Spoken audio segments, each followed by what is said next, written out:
हाय everyone, मैं हूं doctor Saumya Srivastava, consultant physiotherapist from Delhi.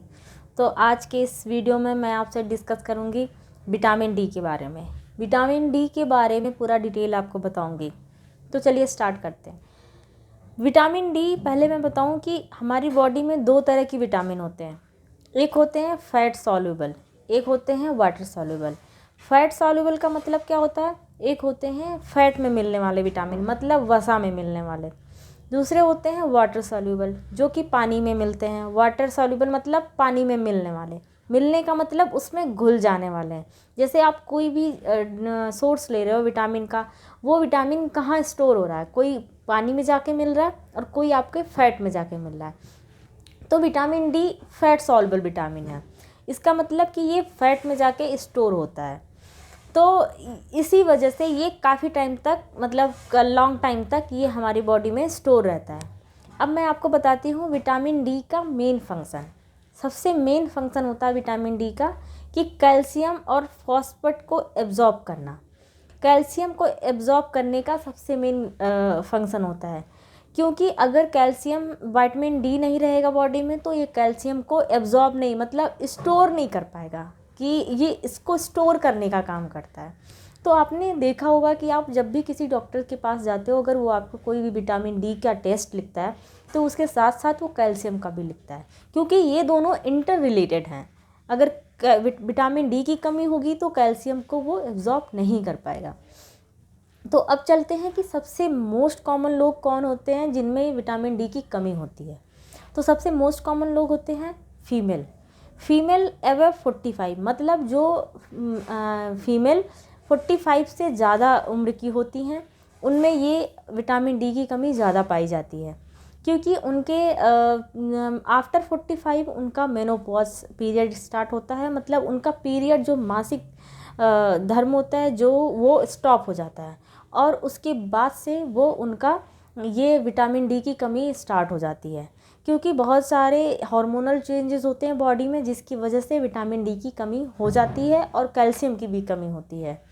तो और दूसरा मेन मोस्ट कॉमन पर्सन है बच्चों में भी ये बहुत ज़्यादा देखा गया है कि बच्चों में भी विटामिन डी की कमी होती है।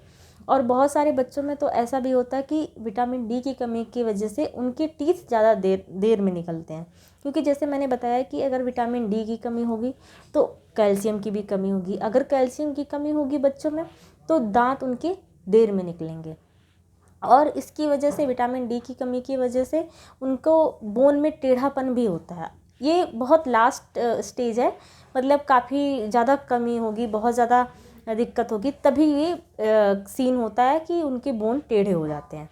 लेकिन टीथ का बहुत कॉमन होता है। तो चलिए मैं बताऊं इसके लक्षण क्या हैं। विटामिन डी की जब भी कमी होगी तो ये क्या करता है, ये इससे कमी होने की वजह से ज्वाइंट पेन होंगे, आपके जोड़ों में दर्द होने लगेंगे, आपकी मांसपेशियों में दर्द होंगे, मसल्स पेन होगा, आपको थकान बहुत ज़्यादा होगी। मतलब आप थोड़ी दूर वॉक करोगे तो आपको थकान फील होगी, आप 2-4 स्टेयर चढ़ोगे तो आपको थकान फील होने लगेगी, आपको एंजाइटी होगी, मतलब आपको घबराहट होगी, बेचैनी होगी। ये सारे लक्षण आपको देखने को मिलेंगे। आपको लो फील होगा, मतलब आपको हमेशा एनर्जी लो हो जाएगी, आपको ताकत नहीं लगेगा, ऐसा लगेगा कि आप वीक हो रहे हो, बहुत ज़्यादा वीकनेस हो रही हो, कुछ करने का मन नहीं होगा। ये सारे सिम्टम इसमें आते हैं। और ये आपकी इम्यूनिटी भी डाउन करता है, मतलब आपकी जो आंतरिक शक्ति है उसको भी ये नीचे करता है, डाउन करता है। ये सारे लक्षण होते हैं विटामिन डी की कमी के। और अगर किसी को ये सारे लक्षण है तो वो अपने ब्लड टेस्ट, विटामिन डी का ब्लड टेस्ट ज़रूर कराए, और अपने नियर बाई या जो फैमिली डॉक्टर हैं उनसे इसका इलाज ज़रूर ले। मैं इसका थोड़ा बहुत रफली आपको बता देती हूँ कि विटामिन डी अगर कमी है किसी का तो वो क्या कर सकता है। विटामिन डी की अगर कमी है तो सबसे ज़्यादा प्रचुर मात्रा में मिलता है विटामिन डी सनलाइट में। जैसे मॉर्निंग के टाइम में अगर कोई भी सनलाइट प्रॉपर ले रहा है, ऐसे नहीं कि वो पूरा ड्रैप करके, हाथ पैर पूरा ड्रैप करके और धूप में जाके बैठ जा रहा है, तो ऐसा नहीं होता है। थोड़ा ओपन रखे अपने स्किन को, कोई लोशन ना लगाए, कोई सन लोशन ना लगाए, आप जाके धूप में बैठ जाओ मॉर्निंग के टाइम में। दूसरा है कि सैसे ले, इसका सैसे आता है, कैल्सीरॉल के नाम से भी आता है, तो आप उसको हफ्ते में एक बार ही ले सकते हो। 6 से 8 हफ्ते तक उसको लेना है।